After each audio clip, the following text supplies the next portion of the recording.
Sidang pembunuhan Brigadir Yosua Huta Barat kembali digelar hari ini. Agenda persidangan hari ini adalah mendengarkan keterangan saksi meringankan untuk terdakwa Ricky Rizal dan Kuat Ma'ruf.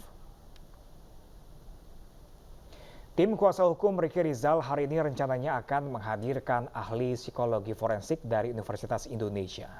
Sementara tim kuasa hukum Kuat Ma'ruf akan menghadirkan satu orang ahli pidana. Pada persidangan sebelumnya, ahli pidana juga pernah dihadirkan untuk terdakwa Putri Chandrawati dan menyebut terdakwa Putri mungkin dibebaskan dari pidana karena perannya yang pasif dalam tragedi ini. Ahli forensik, psikolog lainnya juga sempat menyatakan Ricky Rizal memiliki kepribadian yang patuh dan tidak mudah terpengaruh.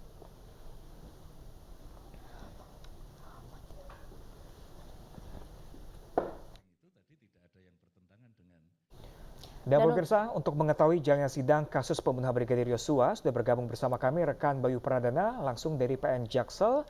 Selamat siang rekan Bayu, siapa saja yang saat ini sudah memberikan kesaksian pada pagi hari ini?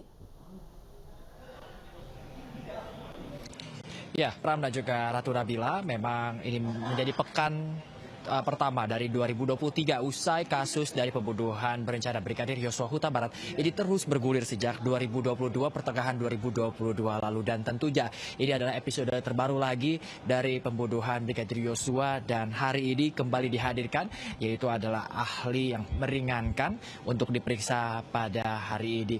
Ada dua terdakwa yang hari ini akan menjalani sidang. Yang pertama adalah Kuat Ma'ruf, kemudian juga ada Ricky Rizal yang tadi juga sudah hadir di ruang sidang utama. Meski demikian, tadi majelis hakim memutuskan untuk menggelar persidangan secara terpisah, di mana yang pertama digelar adalah persidangan dari Kuat Ma'ruf terlebih dahulu dengan menghadirkan saksi ahli, yaitu adalah ahli pidana yaitu Dr. Muhammad Arif Setiawan SHMH yang saat ini masih berada di dalam dan masih menjawab pertanyaan dari jaksa penuntut umum. Tadi dari tim kuasa hukum juga sudah melontarkan sejumlah pertanyaan dan memang lebih cepat 10 menit dari waktu yang ditetapkan, dan saat ini kembali menanyakan yaitu adalah jaksa penuntut umum yang diberikan waktu selama 20 menit. Yang didalami dari pemeriksaan ahli pidana ini adalah terkait pasal 338, 340 dan juga pasal 55 yaitu terkait keterlibatan dari suatu kejadian. Tadi juga sejumlah pertanyaan dipertanyakan, diantaranya bagaimana Kuat Ma'ruf hadir di lokasi kejadian dan bagaimana apabila Kuat Ma'ruf tidak terlibat dalam perencanaan pembunuhan Brigadir Yosua Huta Barat.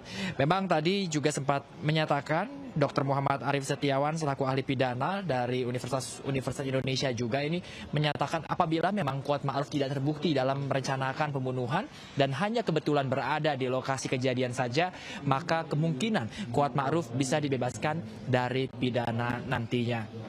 Sementara itu juga tadi yang menarik perhatian adalah bagaimana ahli pidana ini menyatakan terkait adanya meeting of mind. Meeting of mind ini adalah merupakan kesepakatan dari dua pihak untuk melakukan sebuah aktivitas, di mana juga ini yang harus didalami menurut ahli pidana apakah memang dalam hal ini Kuat Ma'ruf ini memiliki meeting of mind dengan Verdi Sambo untuk melakukan pembunuhan berencana. Dan memang dari yang kami tangkap tadi menurut ahli pidana untuk Kuat Ma'ruf ini memang harus didalami terlebih dahulu apakah memang benar-benar Kuat Ma'ruf ini terlibat dalam perencanaan ataukah hanya kebetulan berada di lokasi kejadian saja. Kalau kita lihat memang ini mirip dengan apa yang dinyatakan oleh Elwin Daniel selaku ahli pidana yang sebelumnya berada di persidangan terdakwa Putri Chandrawati yang mengatakan bahwa Putri Chandrawati ini bisa dibebaskan dari pidana karena dinilai pasif dalam aktivitas di saat tragedi terjadi.